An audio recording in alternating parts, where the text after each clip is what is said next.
Bonjour, ici Marie-Ève Lamonde et voici l'info CMA TV en bref. En août dernier, la Société d'habitation du Québec a fait la demande aux Offices d'habitation du Québec de participer à la démarche d'optimisation du réseau. À cet effet, les Offices d'habitation ont examiné les différentes possibilités de regroupement avec les autres offices des régions avoisinantes.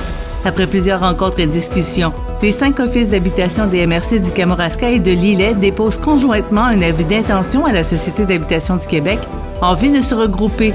Ce processus de regroupement sera travaillé tout au long de l'année 2024 afin d'être effectif officiellement au 1er janvier 2025.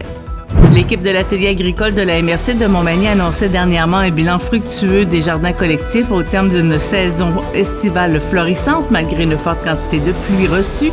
Cette initiative qui a réuni une communauté de jardiniers bénévoles et d'apprentis producteurs a connu une croissance remarquable sur 2 sites, à Montmagny et à Saint-Paul-de-Bomigny. Au cours de l'été, 10 jardiniers bénévoles ont travaillé assidûment pour cultiver plus de 30 variétés de légumes et fines herbes, aussi bien en serre qu'au champ. Les jardins collectifs de l'atelier agricole ont généré un rendement exceptionnel cette saison, produisant pas moins de 4 255 kilos de légumes qui sont évalués à 28 146 $, redistribués dans la collectivité.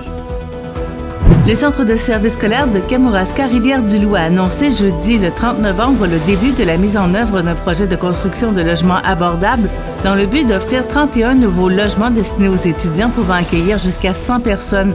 Le Centre de services scolaires a constaté que des étudiants annulent leur inscription chaque année faute de se trouver un logement abordable.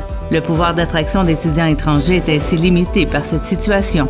Et au sport, malgré une défaite de 5-3 vendredi soir contre Granby devant leurs partisans, les joueurs de Simon Lebrec ont quand même obtenu une fiche de 500 ce week-end en signant une victoire de 6-4 contre les Rangers de Montréal et ce, avec l'aide d'Alexis Côté, et disputera son premier match à domicile à l'extérieur de Montmagny le 8 décembre prochain, alors que l'équipe sud-côtoise sera au Centre Rousseau de Saint-Jean-Port-Joli pour y affronter les Prédateurs de Joliette à 20h.